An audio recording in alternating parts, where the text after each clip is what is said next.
அருமையான கர்த்தருடைய பிள்ளைகளே, இந்த நாள் உங்களுக்கு மிகுந்த ஆசீர்வாதமாய் இருப்பதாக. யோபு 42 அதிகாரம் 2வது வசனத்திலே நாம் வாசிக்கும் போது, தேவரே சகலத்தையும் செய்ய வல்லவர், நீர் செய்ய நினைத்தது தடைபடாது என்பதை அறிந்திருக்கிறேன். என்ன ஒரு அருமையான நம்பிக்கை நிறைந்த வார்த்தை பாருங்கள். தேவன் செய்ய நினைத்தது தடைபடாது. அவர் என்ன செய்ய நினைத்திருக்கிறாரோ அந்த காரியத்தை கண்டிப்பாய் செய்வார். அவர் செய்ய நினைத்ததை ஒரு காலம் மாற்ற மாட்டார். அவர் மனம் மாற மனுபுத்திரன் அல்ல. அவர் சொல்லியும் செய்யாதிருப்பாரோ, வசனித்தும் நிறைவேற்றாதிருப்பாரோ என்று நாம் வாசிக்கிறோம். பாருங்கள், நம்முடைய தேவன் ஆபிரகாமை உயர்த்துவதற்கு அவர் சித்தமாயிருந்தால், நினைத்து விட்டால் கண்டிப்பாய் ஆபிரகாமை உயர்த்துவார். யோசேப்பை எகிப்துக்கு கொண்டு போய் பஞ்ச காலத்திலே யோசேப்பு ஆசீர்வாதமாய் இருந்து எல்லா ஜனங்களுக்கும் ஆசீர்வாதமாய் மாறி அந்த தேசத்தின் அதிபதியாய் மாற வேண்டும் என்று தேவன் நினைத்திருந்தால் அதை யாராலும் மாற்ற முடியாது. யோசேப்பு அந்த தேசத்தின் அதிபதியாக மாறி எல்லா ஜனங்களையும் போஷிக்கிறவராக மாற்றுவார். எங்கேயோ ஒரு மூலையிலே ஆடு மேய்த்து கொண்டிருந்த தாவீதை சமஸ்த இஸ்ரவேலின் ராஜாவாக தேவன் உயர்த்த வேண்டும் என்று நினைத்து விட்டால் அதை யாராலும் மாற்ற முடியாது. தாவீதை தேவன் ராஜாவாக அபிஷேகம் பண்ணுவார், உயர்ந்த இடத்திலே வைப்பார்.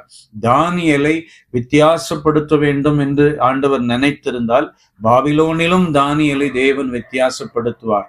38 வருஷம் வியாதியுள்ள ஒரு மனுஷனை ஆண்டவர் சுகமாக்குவதற்கு சித்தமாய் இருந்தால், மரித்த லாசருவை உயிரோடு எழுப்புவதற்கு அவர் சித்தமாய் நினைத்து விட்டால் கண்டிப்பாய் ஆண்டவர் அவர்களை எழுப்புவார், சுகமாக்குவார். இதை வாசிக்கும் போது அவர் செய்ய நினைத்தது எந்த விதத்திலும் தடைபடாது. நம்முடைய விசுவாச வாழ்க்கையிலே இந்த வசனத்தை திரும்ப திரும்ப சொல்லி ஜெபிக்க ஆரம்பிக்கும் போது, ஆண்டவரே, என் வாழ்க்கையிலே நீ செய்ய நினைத்தது ஒரு காலம் தடைபடாது. ஏற்ற வேளையிலே நீர் எனக்கு அவைகளெல்லாம் செய்து முடிப்பீர். என்னுடைய குடும்பத்திலே, என்னுடைய சரீரத்திலே, என் வாழ்க்கையிலே, என்னுடைய தொழிலிலே, படிப்பிலே, என்னுடைய வாழ்க்கையின் எல்லா பகுதிகளிலும் நீர் என்ன சித்தம் வைத்திருக்கிறீரோ, என்ன நினைத்திருக்கிறீரோ நான் விசுவாசிக்கிறேன். அவைகள் எல்லாம் நிறைவேற்றுவீர். கண்டிப்பாய் ஆண்டவர் என் வாழ்க்கையிலே ஒரு பெரிய மாற்றத்தை கொண்டு வருவீர் என்று நான் நம்பிக்கையோடு காத்திருக்கிறேன். ஏனென்றால் நீ செய்ய நினைத்தது தடைபடாது என்பதை நான் அறிந்திருக்கிறேன் என்று நாம் அதிகமாய் ஜெபிக்க ஆரம்பிக்கும் போது, விசுவாசிக்க ஆரம்பிக்கும் போது, அவர் நம் வாழ்க்கையில என்ன திட்டத்தை வைத்திருக்கிறாரோ ஒரு காலம் மனிதர்களால் அதை மாற்றிவிட முடியாது, பிசாசினால் அதை மாற்றிவிட முடியாது. தேவன் கண்டிப்பாய் நம்முடைய வாழ்க்கையில இயற்கைக்கு அப்பாற்பட்ட அற்புதம் செய்வார். இதை கேட்கிற அருமையான சகோதரா சகோதரி, உங்க வாழ்க்கையின் மீதும் தேவன் ஏதோ ஒரு நோக்கத்தை, திட்டத்தை வைத்திருக்கிறார். இதை நன்கு புரிந்து கொண்ட தாவீது 31 சங்கீதம் 15வது வசனத்திலே, என் காலங்கள் உமது கரத்தில் இருக்கிறது என்று சொல்லி ஜெபிப்பார். பாருங்கள், தாவீதின் காலத்தை தேவன் கரத்தில் வைத்திருந்தபடியினால், தாவீதை நினைத்து தேவன் ஒரு சித்தத்தை வைத்திருந்தபடியினால் ஒரு காலம் கைவிடாமல் தாவீதை சமஸ்த இஸ்ரவேலின் ராஜாவாக உயர்த்தினார். இந்த காலை நேரத்திலும் எங்கேயோ ஒரு மூலையில மனம் நொந்து போய் வேதனையோடு கலக்கத்தோடு நீங்கள் இருக்கிறீர்களா? எனக்கு யார் இருக்கிறார்கள் என்று புலம்புகிறீர்களா? உங்கள் மேல தேவன் ஒரு சித்தத்தை வைத்திருக்கிறார், நோக்கத்தை வைத்திருக்கிறார்.